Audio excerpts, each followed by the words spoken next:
Hello guys and welcome to the first tutorial session. So we know you have a lot to do, so we are not going to lose time. We are just going to start. The time people are joining, I will accept them all, and we are going to start. So this is your first tutorial for today, and it's about statistics review. So the one who is going to present is Mustafa, and so I will let him just start, and at the end, if you have question, you are going to ask. So hello Mustafa, how are you? Hello, And John. I'm fine. Are yeah, you? and I'm good. I'm good. So I think you can just start. I will be admitting people when Okay. you are presenting, so no problem. Okay. Share later. Okay. So God, please stay muted in order to Guys, get everything. can Yes. everybody see my screen? Yeah, we see your screen. Okay, guys. Great. Uh, Hi, everybody. So I am Mustafa. I am a data science content developer at Ten Academy for this program. So for today's session, I'm gonna cover two topics. The first one is descriptive statistics, and the second one will be distributions. So I'll start by telling you what statistics means. Statistic is just like a process of collecting data, organize it, and perform some analysis and some interpretation, go and do some visualization in order maybe to do some decision making. And this involves what is called descriptive statistics because you have to know your data. You have to understand very well your data, what are the different types of your variables. So what is descriptive statistics? So in descriptive statistics, we will see here what is measure of central tendency, what is measure of variability, and do some summary of statistics, descriptive statistics. So the measure of central tendency gives us like a basic understanding of the distribution of the data around the central value. And the measure of variability gives us like the way of the data is split out, the way of the data is split, maybe from the mean, something like that. So let me just start. I also cover these things like these are not the only ways of describing the data. You can do some visualization to describe your data as well. We have box plot, histogram, pie chart, bar chart, and so on. So let me first like uh, talk about population and samples because people are working on population or maybe just a sample of population. You're gonna do all the things that you want to do on the sample. So what is a population? Like when I say population, you guys must think of like a population of Senegal, something like that. All right, it's okay. But population here is just a total observation that is made. So sample is just a subset of the population, but that subset should be very representative in order for it to describe very well our data because we'll base on the sample, do whatever we want to do on the sample and draw some conclusion about the population. So this is the main difference between population and sample. So what is also outliers? Outliers, like you have your data and there are some data points that are very, very far from the set of your data. So this is outliers. So let me just start. So here I just import some couple of libraries here because I want to show how to calculate some descriptive statistics here, and I also create some data to work with. Here I have a list X here, and X with none is just like I have some any value, some missing values inside my list. So because I just show you like how like if you perform the descriptive statistic, if like our variables or our list or our array has some missing values, how it behaves. So this is just the general idea. And based on this list that I have created, I create some NumPy arrays in some pandas series. So let's start by the measure of central tendencies. So basically, the measure of central tendencies that we are going to cover in this session is like we will talk about mean, median, mode. So what is mean? Mean just is like just the arithmetic average. Let me just give you an example. For example, you are in a class of 10 people and your marks varies, like you have your marks. If I want to know the mean of the marks, so I will just sum up all those marks and divide it by the number of students there, which is 10. So this is basically mean. And based on that mean, we can do some analysis. Like we can know like how many students score above the mean of the class, or how many students are have scored less than the mean of the class. So this is a way, this is the pure Python how to compute mean. But I'll not just focus on the pure Python, so because there's some built-in functions in Python that you could use to just compute your mean. So here, like I have statistics.mean, and you just put your list or whatever you want to compute the mean inside here as argument, and then you compute the mean, and you see it here. And from the pure Python and from the built-in function statistics.mean, you realize that we have the same value. So here I have just computed the mean with the list with missing values, and you realize that it doesn't work. So that means that you have like, when you want to compute the mean, you have to drop all missing values. Or there is another function numpy.mean that drops maybe automatically some the missing values that are there. So apart from the statistics.mean, we have numpy.mean. Remember, y was a numpy arrays. So also I could use this to compute. So y is not defined. I have to run these commands. Okay, I have to run these commands, right? So now I can compute this and have this. So this is basically mean. So that I must admit that there's maybe other ways of computing means, but these are basically some ways to compute the mean. So you know what is mean, and the way you like you could use Python to calculate your mean of your data. So let us move on to the median. So what is median? Median is just like, I'll still take the example of that class. I'll just sort my marks, like your marks, in a decreasing order or in increasing order, and I will just take the middle element there. So this is basically what is median. So that's all. This is basically what is median. So this is in pure Python. The formula may be on how to calculate the median. Here, maybe I have given here n is the length of x, and I have sorted x, and then here I have calculated the mean. But there are some built-in function like statistics.median, and you just have inside this function your list or numpy or array or whatever you have as argument, and then you just can just compute the median of basically median. You have also numpy, this function numpy.median here that you could use to compute that's your median. Remember, like these are some, like I have created some lists, some numpy arrays, some like pandas series, but you could have a data set with many variables.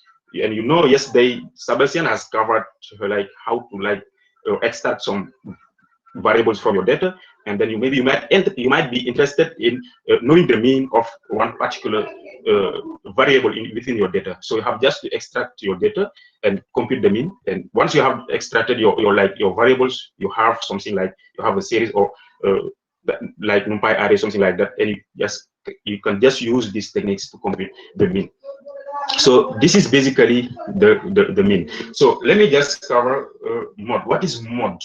Mod is just like, okay, let me still take that example of that class. You have your marks, and maybe among your marks, we have like out of 10 students, 5 of them have gotten like 12 over 20. You see, so 12 is the mod, because is the mark that is that is mostly frequent within your marks. So 12 there represent your mod. So that is basically mod. Also, how to compute mod? From statistics dot mod, this function, this built-in function allows me to compute my mod. Like I have here this.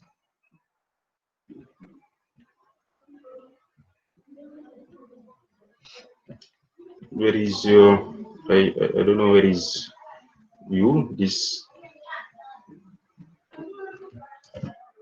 Okay,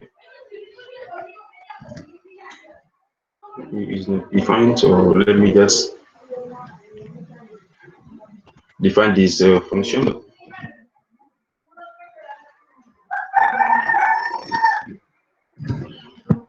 So I have like the mod, and as you can see, you have two, like you have how many elements? 1, 2, 3, 4, 6, and out of 6, 2 appears 2 times. So 2 is the mod here. So this is basically like what is mod and how to compute mod within your, if you have like a series or list or pandas series or NumPy arrays, something like that. So we have also like, even if our list contains some missing values, we can still compute the mod, and it gives us like, that's the element that occurs mostly within your list.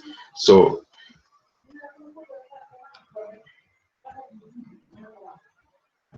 this is basically what is. So I will not just like talk about all of this, so you have a basic understanding on how to compute the mean and what is mean, how to compute the median and what is median, and the mod, what is mod, and how to compute the mod within your data. So let me move on to the measures of variabilities. So this just gives us like how well your data is stretched. Like we have like the variance, which give us the how far your data points are from the mean. You have the standard deviation. The standard deviation is like the square root of the variance, which is like the variance give us like just a draft idea of how far your data are from the mean, and the standard deviation gives you more concrete like information about like how far the data is far from the mean. So we have percentage, we have ranges. So percentage, like you might want to divide your data into some like different parts, maybe 25% of your data, 75% of your data, and something like that. So, and maybe you might want to focus only on one part to do maybe some kind of like analysis that you want to do, depending on what you want to do with your data. So we have range as well. So what is range? Range is that like you have your data, you take the difference between the highest value and the lowest value. Like, let me just give you an example, still with that class. So you have like, assuming that your marks vary from like 9 over 20 to like 18 over 20. So the range here is just 18 minus 9. That is the range here. So let us go ahead and see how to compute these things. The variance here, this is how to compute variance in pure Python, like when we just apply the mathematical formulas. So this is how we compute this. And there are some built-in functions. There are some built-in function in Python, like statistics.variance, and you just put your the thing that you want to compute the mean within that function as arguments, and you just get your variance. It's like that. So there is also another way, numpy.var. So numpy.var is like you just have to put also the thing you want to compute the variance within. the function as argument, and you have to specify the degree of freedom here equal to 1, and you just compute the variance here. So these are some ways to compute variance. So you know what is variance basically, and how to compute variance using Python. So in pure Python, or like using some built-in function in Python. So let me just move to standard deviation. So in this tutorial, you can see in this notebook, I have covered many things that, but we won't have time like to go through everything. There are some things that you can, like after this, you can go and explore more. So I will just like cover the basic things, that like the most important things here. So let me now talk about standard deviation. So standard deviation, as I said, it is just the root square of your variance. So it gives us like more concrete idea about how our data is far from the mean. So like when I say how data is far from the mean, let me just give you an example. Like we want to know about the height of a population.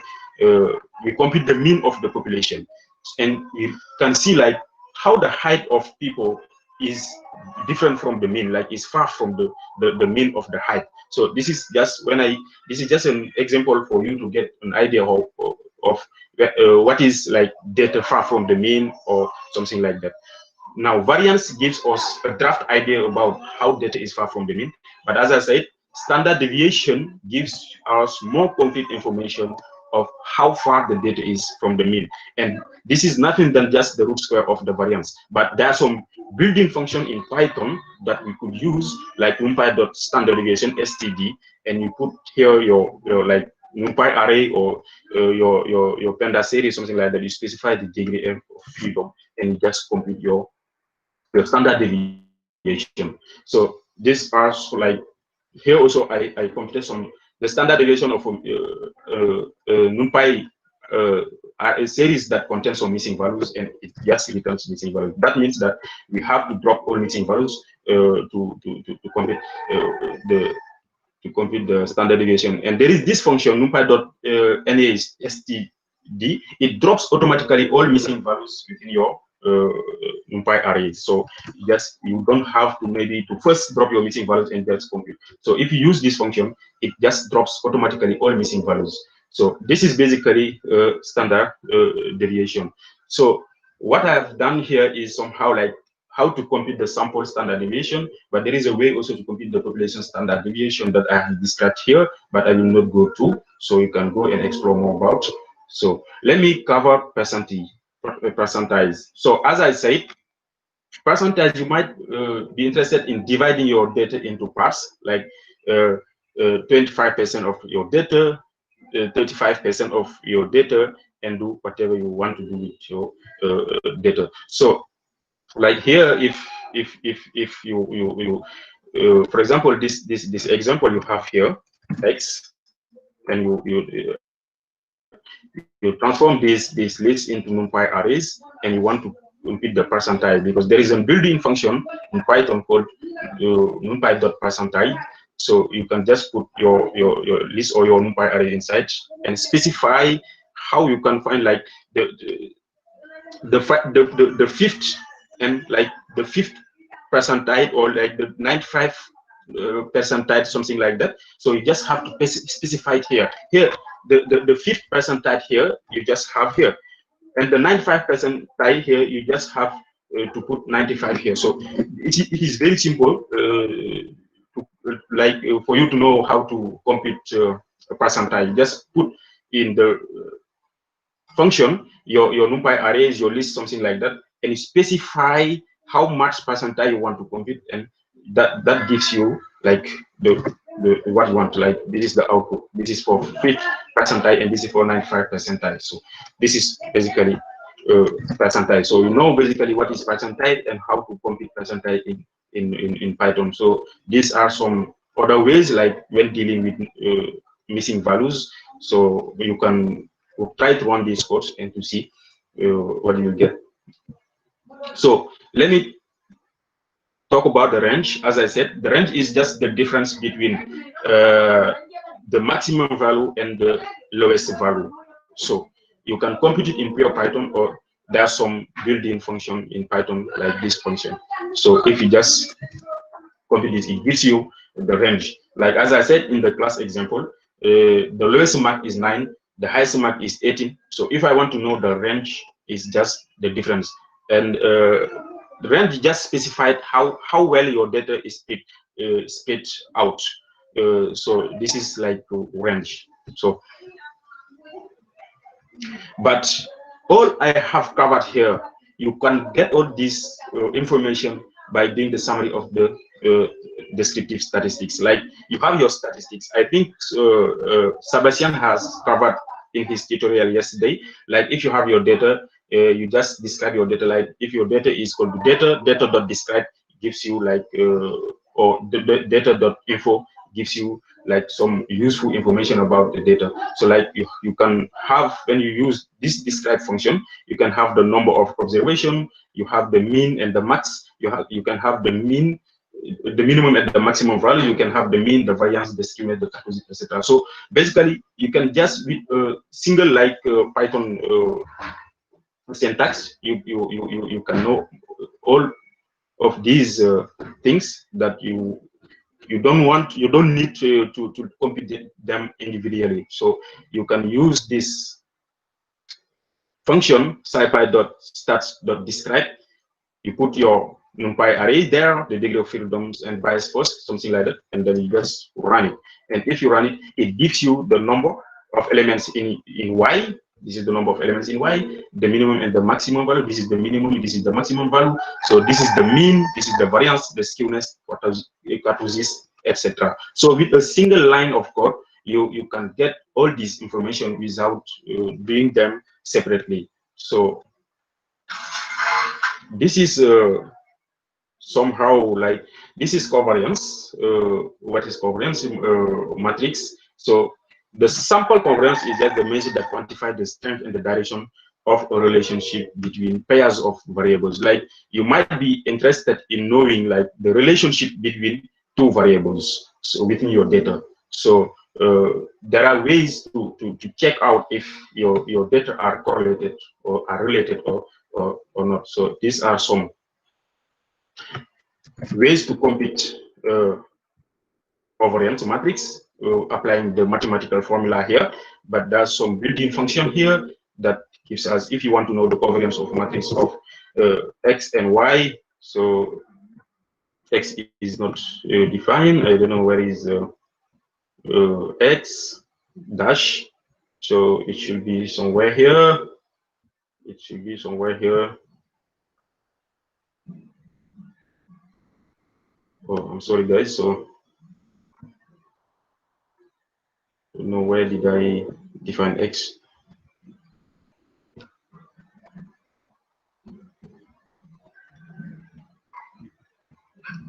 Okay, I don't know. So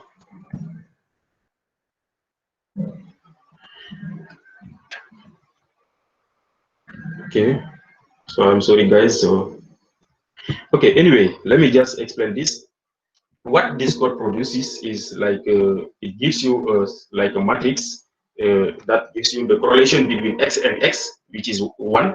The correlation, like the diagonal elements, we have the correlation between X and X, and the correlation between Y and Y itself, which are 1s, and the correlation between X and Y down the other sides. So this gives you the covariance matrix of your X and your Y dash. So I don't remember where.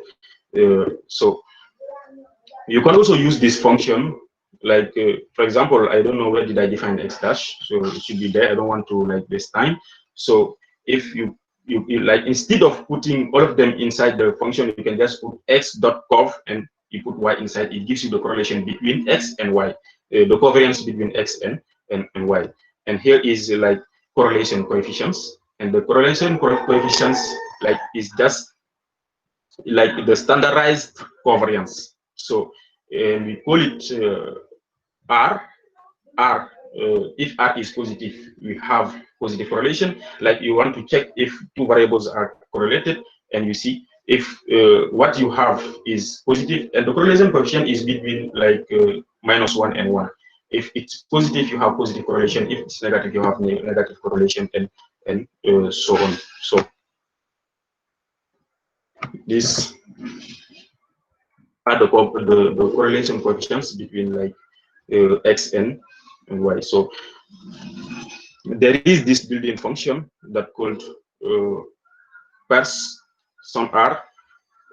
This function gives you like the correlation between x and y. So you just put inside that the two elements that you want to check if they're correlated or not. It gives you two values like now in this matrix, these elements is the correlation between x and x, which is 1.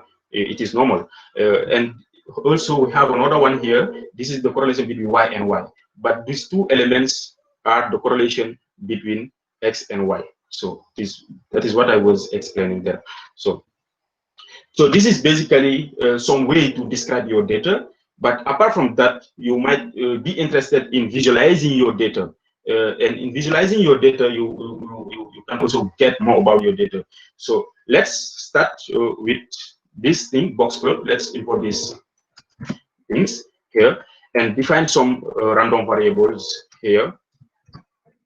So this is basically boxplot. So boxplot just gives you like information about, this is like when I run it, gives you information about the mean, and you see that the mean is the red dashed line. This is the mean, you see, and the median is the purple line here, there, like close to the mean, and you can see the first quantile is the left edge of the blue rectangle, and the third quantile is the right edge of the blue rectangle. So like we have here the first quantile, and here the third quantile, and then this like median prop, this interquantile range is the length of the blue rectangle. Like you consider all these blue rectangle. So as I was saying, like outliers, these are the outliers. So with boxplot, you might see if your data has some outliers or not. So these are the outliers, the data that you see from the there here. So these are the outliers. So like here like we don't have outliers. Here we have only one outlier, and here we have some outliers here. So that means that with boxplot also we can get know more about our data, the mean, the median, the quantiles, the outliers, etc. So we also have histogram. So you also have histogram.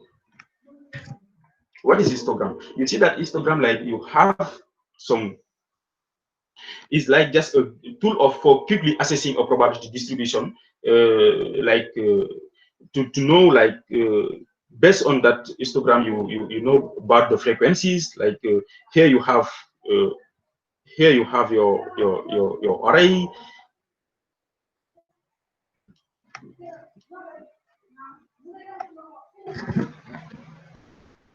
You have your beans, your edges, and here you just plot the histogram, and you can see it here like the frequency of -3, the frequency of -2, the frequency of etc., etc. So you have frequency, you have a histogram as well for you to know more about your data, gives you more information about your data.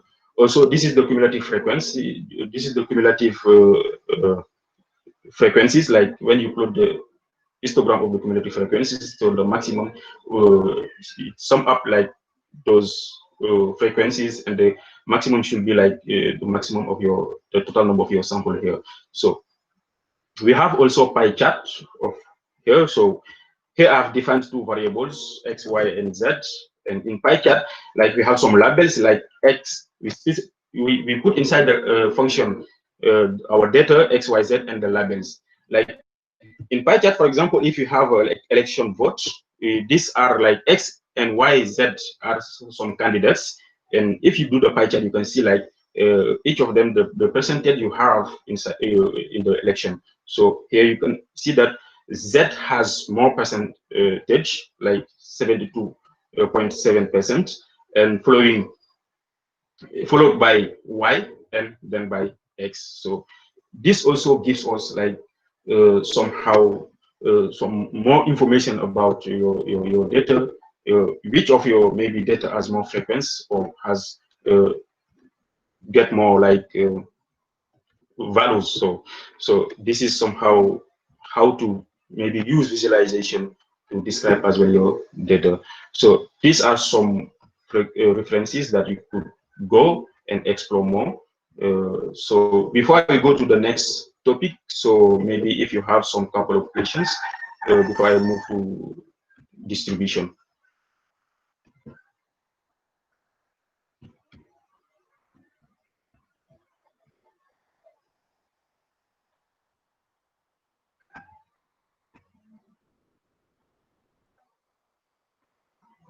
Hello, guys. Yes, thank you. I hear you. We are hearing you. So, is there anything else? Any other presentation? This is. Are you done? What about the task? Like if I don't have question, I will just go with the distribution, the probability distribution. Okay. Okay. So, guys, stay following, and so this is about the descriptive statistic analysis, and now it's going for the probability distribution. So, guys, you will need all those things when you are, for example, doing machine learning. I know it because I have I'm experienced with that. So if you are running, for example, a machine learning model, then you will need to know how statistical concepts run behind, how things are working. For example, you cannot compute a probability without knowing some distribution of probability and how they work. So this is what Mustafa is going to present. And thank you, Mustafa, and we hear you. Okay, could you see my screen? We do see, yes. Yes. All right. So in this tutorial, guys, I will cover probability distribution. So maybe you might know about probability distribution. So here we cover some of them, but I would like to mention that we have two types of distribution. We have discrete distribution, which is applicable to the scenarios where the set of possible outcomes is discrete. Like for example, coin toss. We also have continuous probability distribution, where the set of outcome can take on values in continuous range, right, real numbers. So in this tutorial, I'm going to cover these types of distribution that are very useful in real life applications. So binomial distributions, Poisson distributions, and the three of them are discrete distributions.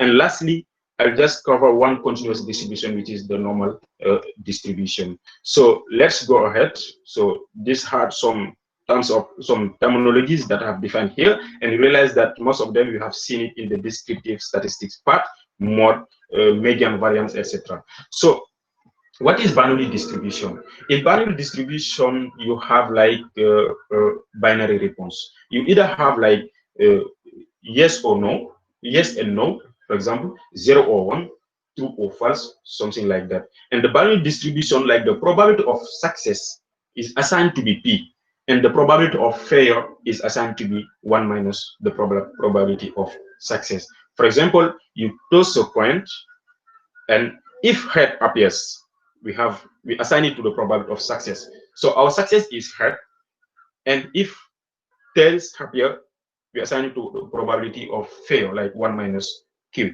So this is basically what is Bernoulli distribution. So let me just give you an example in real life example that maybe you have one day you have received a call from a call center asking you if you want a credit card or not. So there's just two responses. Either you said yes, I want a credit card, or you said no, I don't want a credit card. Let me say that if you say yes, I want a credit card, I assign that one to be our success. Like the probability of success of them is P, we specify the probability, and the other one, the probability of success is just 1 minus P. So this is a real life example that we could use binary distribution. So let us go ahead and try to see how to generate random binary random variables from Python. So here I have to import some couple of libraries, and from scipy.stat, what I import binary. So here we just have like our function here, Bernoulli.rvs, and inside we specify the probability of success. You see here the probability of success is 0.5, which is a fair point. Like if I'm in the case of a coin toss, if my probability of success is 0.5, I have a fair coin. That means getting a tail or head, they have the same probability. Like they have the same probability to appear. So that's what I mean here. So you specify the probability here of success and the size. Like I've generated 10 Bernoulli random numbers here. So you can see it here. When I run this, I just have to specify the probability and the size. It depends. So how looks like this is how it looks like binary distribution. When I plot this thing, we could have like increased the size. For example, we could have done 1,000, you see, or 100, and you just do 100, something like that, and you just see this. So you have two values, like 0 or 1. So this is basically a Bernoulli distribution. So here I have like simulated with bias coins, like the probability of success is not 0.5. Like here, the probability of success is less than 0.5 here, for example. So, and I have simulated, the size is 10. I have 10 elements here. So I have this, and here the probability of success is greater than 0.5. So you just have to specify the probability of success, and you use this built-in function Bernoulli.rvs to generate your Bernoulli random numbers. So, and once you have it, like you can get the mean, the variance, the skewness, all those things with your like you have a Bernoulli random variables, and you want to get the mean, the variance, the skewness, etc. So what you do is just like you always specify the probability. Here is the probability. Here is the frequency. For example, I have taken 0.5. I have mean, variance, skew, kurtosis, etc. And I use this function Bernoulli.stats. And inside, I have to specify the probability. And moments is MVSQ K. M stands for mean, V stands for variance, S stands for skewness, and K stands for kurtosis. And when you run this command, you have here, you have the mean, the variance, the skewness, kurtosis, etc. And here we have a fair point, and here we have a non-fair point. So this is like, we have seen this in the descriptive part, how to compute mean, variance, etc. But you can get them here directly. Once you know the type of distribution you have, you can know the variance, the mean, and etc. So here is the standard deviation. You might be interested in knowing the standard deviation. You just put like Bernoulli.stv and you specify the probability. The mean also as well, Bernoulli.mean, you specify the probability. Median also. So basically what we have covered in the descriptive part, you can get them easily once you know the type of distribution you are dealing with. So here you just have you have them here, the standard deviation, the mean, the median, etc. So let us move on to the binomial distribution. So what is binomial distribution? In binomial distribution as well, we have like a binary response, either 0 or 1, 0, 1, true or false, like yes, no. But don't confuse binomial distribution and binary distribution. Basically, binomial distribution is just like binary distribution, but with a certain number of trials experience. Like you have n experiments, and you try to know among the n experiments how many success do you have. So like I have, let me give you an example. You receive a call from a call center, like the call center calls like 10 people, And out of 10 people, 2 of them said yes, they want the credit card. And 8 of them said no, they don't want the credit card. This is a typical example of binary distribution. So we have 2 success. For example, we have 2 of them that accept the binary distribution. And if someone accepts, we have a success, and we assign it to the probability of success. And if someone said yes, this is a fail, for example, and we have the probability of fail, which is 1 minus the probability of success. So this is a real life example that binomial distribution could be used. So you see that in the binary part, I said the call center just calls you, like just call one single person and asking him whether you want a credit card or not. You see, you just said yes or no. But here, the call center calls like 10 people. So we have 10 experiments. We have 10. And among them, 2 of them, like out of 10 people, 2 of them said yes, they want credit card. And 8 of them said no, they don't want credit card. So this is a way of, like, this is an example where we can use binomial distribution. So this is the mathematical formula of the binomial distribution. But let me just go ahead and show you how to generate binomial distribution from Python. So from scipy.stats, I import binom, you see, and as I was saying, like this is an example. We have like 8 coins are flipped, or you have just one coin and you flip it like 8 times. So, and each of the probability of success is just 0.5, like 0.25. We have specified the probability of success. So what you do here, for example, k is my binomial random variables. I just write binom.rvs, and here is the number of times that I have flipped the coins. This is the probability of success, and this is the size.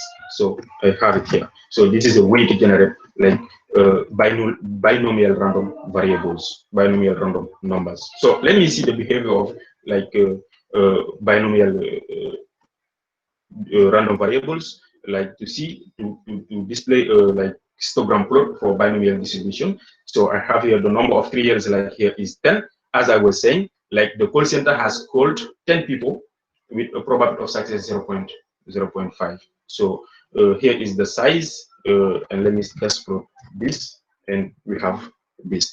And the same thing for like as we did with by Bernoulli distribution. Once you have like your distribution, you can get easily your mean, variance, skewness, etc. from the distribution you have by just taking this function binom that starts, and you specify within your function the arguments, the number of 3 years, the probability in this moment. And you can see that in the Bernoulli case, we did not specify the number of 3 years because it was just like 1.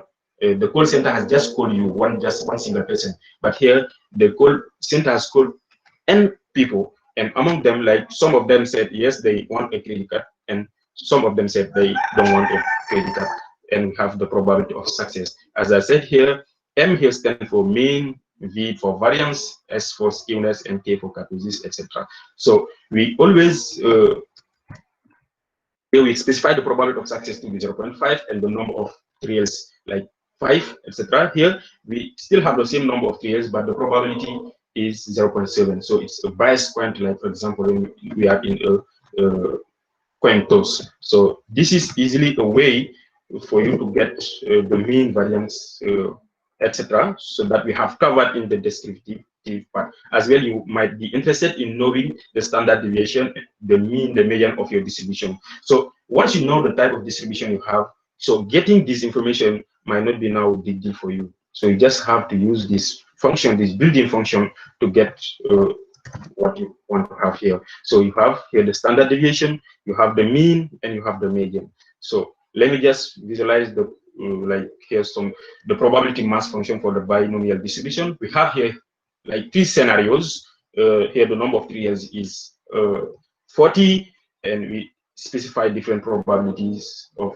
success. Here we have 0.5, here we have 0.15, here we have 0.6, and we generate a random binomial distribution, binomial random variables, and we like we create a probability mass function with respect to the random variables, and we plot this. So these are the probability mass function of the binomial distribution. And what you realize that is this one here on the middle, the blue guy, is the one with the probability of success 0.5, like the fair point. So the one with the probability less than 0.5, you have it here. And the one with the probability greater than 0.5 is this black guy here, this side. So this is basically what I'm going to show you. So let us move on to another distribution, which another type of distribution, Poisson distribution. This is also very important in real life application. What is Poisson distribution? Poisson distribution is just the number of times an event occurs within a specific period of times. Like, for example, let me give you the number of phone calls received by a call center per house. You see, the number of phone calls received by a call center per house, and this in this example we can use like the Poisson distribution, or the number of patients arriving in an emergency room between 10 and 11 p.m. So these are some type of examples that in real life that the Poisson distribution could be used. So this is the mathematical formula. So lambda is the average number of events, and k is like this values is taking values from 0, 1 factorial, 2 factorial, and etc. So this is the mathematical way of like describing the Poisson distribution. Let us just go ahead and show you how to generate Poisson distribution. This LA just means the lambda, you see. So I have to use this function Poisson.RVS, and I have to specify the lambda and the size here, and I've just I generate my Poisson binomial variables by my Poisson random variables. So I have it here. So Poisson is not defined. Let me see. Okay, I have to import from scipy.stats Poisson. You see, it is very important. That's why my code is not running, and I have here. So you see, the first one, the lambda is 5 that I have here, and the second one, the lambda is 0.5 that I have here. So this is a way of generating like Poisson random numbers. So let me just plot to see the behavior of the Poisson random variables. I have generated here a Poisson random variables with mu, like the lambda equal to 3 and the size like 10,000. So I have just used this Seaborn and to see like the behavior of my Poisson distribution. And once again, like as we did with the binomial distribution, also we can use the same way, the same techniques to get the mean variance etc. of the Poisson distributions. So once you know your distribution, so you can easily get this information from your distribution as we did with the binomial distribution and the Poisson distribution. So these are the information that we have. You have the mean, the variance, the skewness, acoustics, etc. So as well, you have this thing. So with different types of lambda. The first one lambda was small, and this one lambda is large. And you see, depending on the lambda, that parameter lambda, you get different results. For example, so and this is the standard deviation. You might get the standard deviation from the Poisson distribution. Poisson.std, specify the parameter lambda. Also Poisson.mean, you specify the parameter lambda, and also for the mean.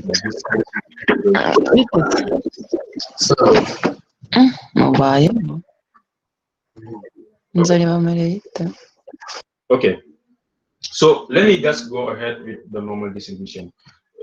This normal distribution is very important in real life application. So the normal distribution is just like the data is symmetric from the center.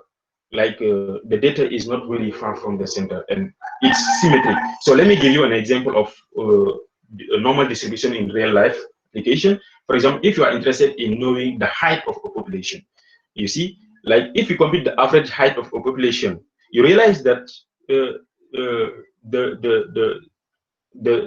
people that have height like that are taller than the average height, and people that are like that are under like the average height, you see, they are not different. They are almost the same. Like you have your height of population, and you compute the average of heights, and you realize that people that are taller and people that are shorter than the height are like almost the same. So that means that the data is like symmetric around the mean. So people's height are not really very far from the average height. So that's what I want to say.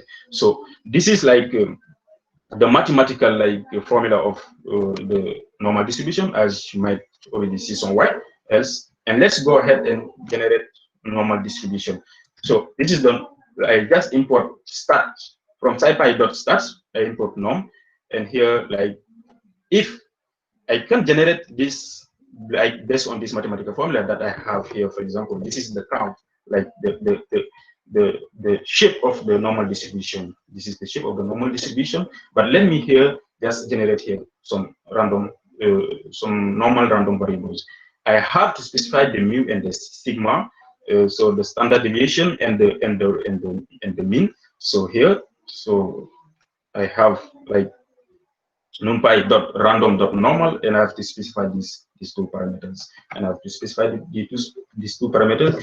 And here I plot the histogram and the normal curve above this histogram. So to see like without this line, this green line, I just have the histogram. But the why this thing is interesting, for example, you have your data, you might be interested in knowing in which type of distribution your data is following, because once you know the type of distribution that your data is following, it will be easier for you to choose a model, a statistical model, something like that, depending on the distribution you have.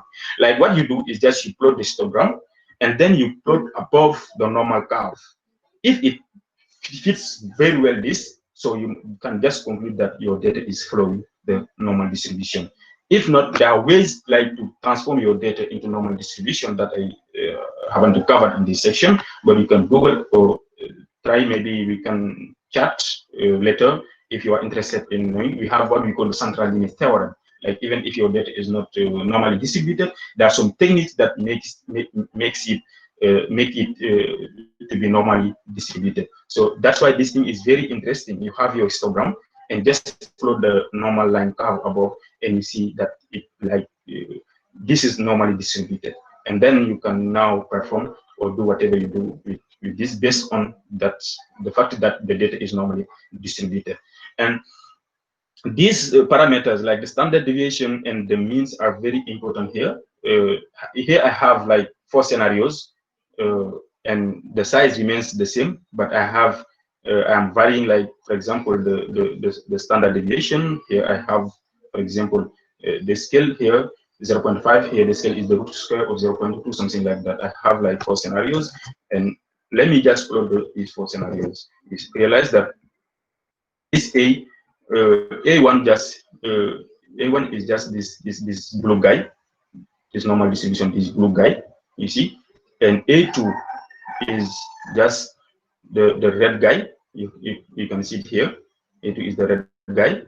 A3 here is the orange guy down there. So you can see there.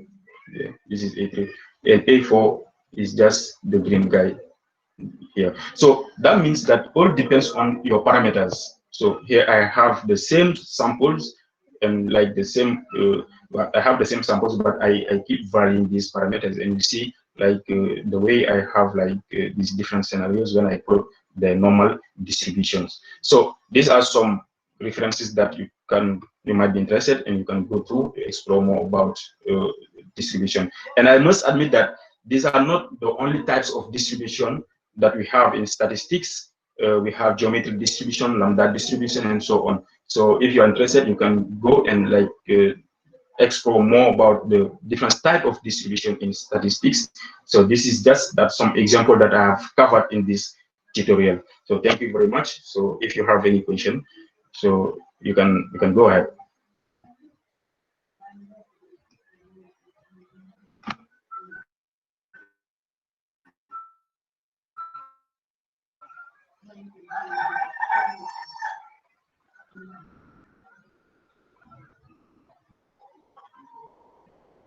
Can you hear me, please?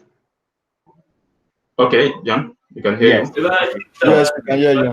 Yeah, yes. So, yeah, please stay mute. So thank you so much, Mustafa. It was really interesting, and even for non-statistician, I hope you guys enjoy. And so it was really, really good.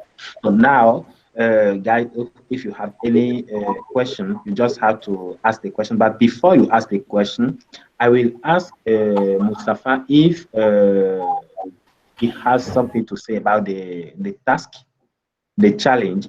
Is there any challenge about those tutorial?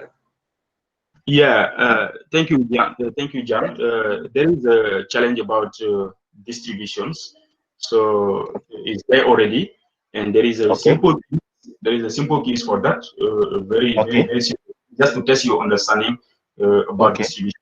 So basically, there is no quiz for the distributive statistics part, because I'm sure for the second tutorial you're gonna have a quiz, and I don't want to bother you with the quizzes. So I just give a quiz about distribution, and there is a task also about distribution. I think they will take this quiz. This will be the only one for today, because I know guys have a lot of work to do. So we are just going to give only one quiz, and it will be yours, I think. So now, if you guys have any question to ask, feel free to do so, and also don't waste a lot of time, because you don't have time now. You have to, today is the submission date for some task. So I know you are managing, and you will manage. So quickly ask your question, and then we leave. I think someone is asking like what ways can one use to normalize their data? Yeah. As I said, there is what we call central limit theorem.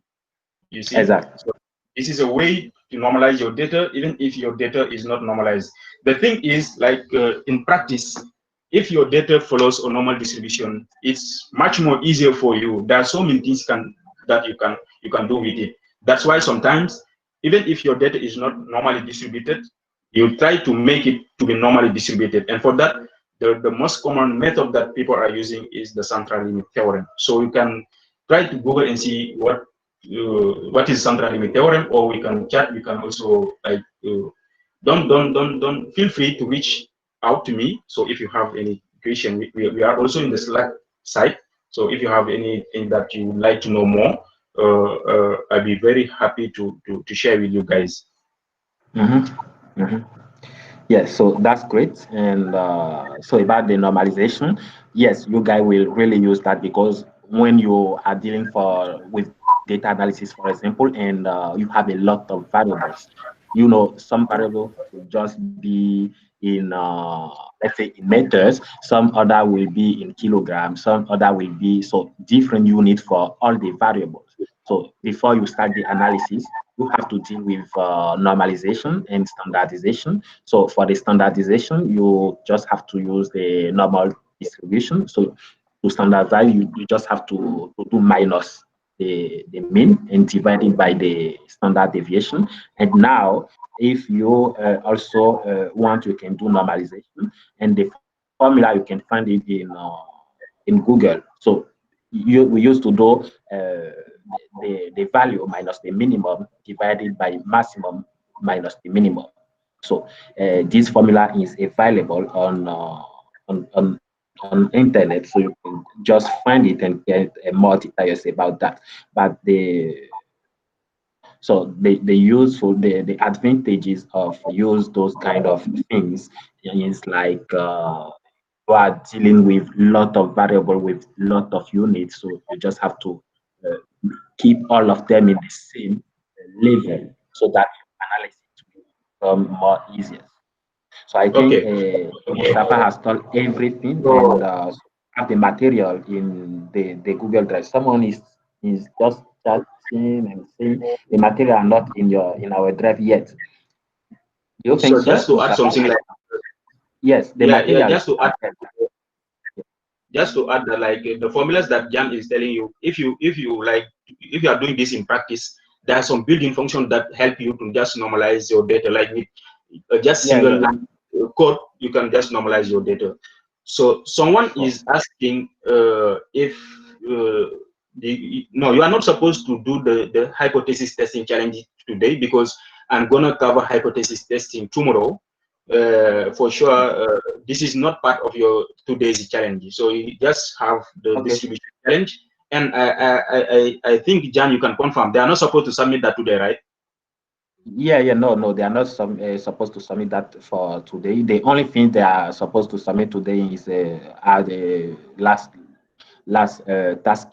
So yesterday and Monday one. So I think we'll communicate about that one. So Mustafa, will you mind moving the hypothesis test distribution and the hypothesis test tutorial from the Wednesday for that to the Thursday first for that, so that they only get that tomorrow.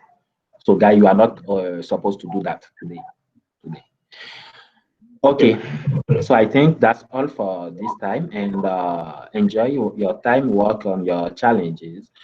Those you have finished, please submit, and time now. I think I have discussed with Arun, and only few people have submitted a task. So I encourage you guys to submit, even if you have not finished. Submit and stay working on that. As Yabi said this morning, we are going to define a strategy so that we give you feedback and then we see what happens next. So submit those you have done, and do as you can. So now, this is all for this time. So I'm leaving. Please. Okay. Bye, guys. Okay. Wonderful.